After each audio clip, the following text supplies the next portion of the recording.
Hello everyone, and welcome to my channel. Today I will be testing out this new paint I got. This is Zoisite Genuin from Daniel Smith. It's part of their Primatech line. I plan on adding it to my palette, putting it on my chart, and testing it against other colors. So let's get to it. I've been looking forward to adding this paint color to my palette for a very long time.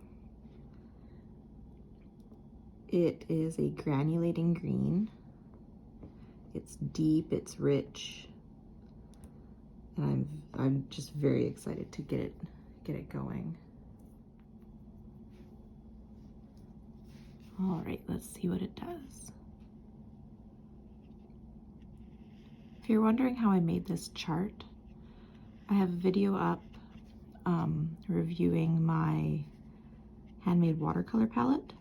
About halfway through, I show you how I make this chart.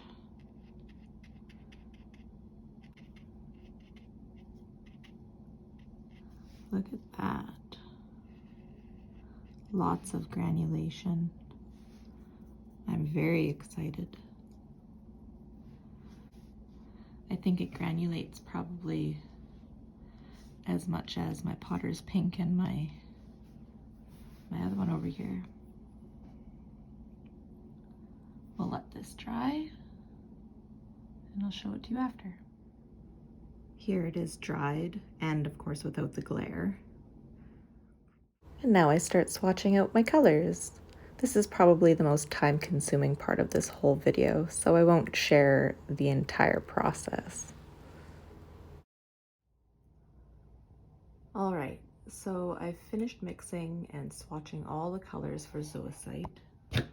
Here's a quick close-up of this bottom row. These look like they're going to be very fun to use. I found that Zoisite here is a lot like my Pareidolia green up here. The only difference is that Zoisite granulates while Pareidolia doesn't. One of my favorites is this guy. It's like a really nice earthy red. All right, now to play with them on bigger paper.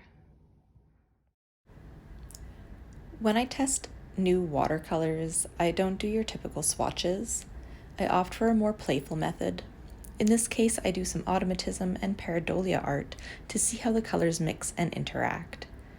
If you don't know what automatism and Pareidolia are, I've left a link in the description to a video explaining what they are. Zoisite Genuin is a very lovely color. I find its appearance, once dried, is a dark gray-green.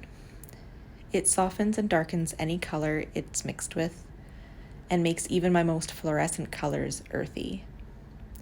I can see myself using this color for cool shadows on rocks, mossy forest floors, buildings, and plants. Like Potter's Pink, it doesn't seem to have a lot of strength. I found myself having to use a lot of the paint to get the desired tones.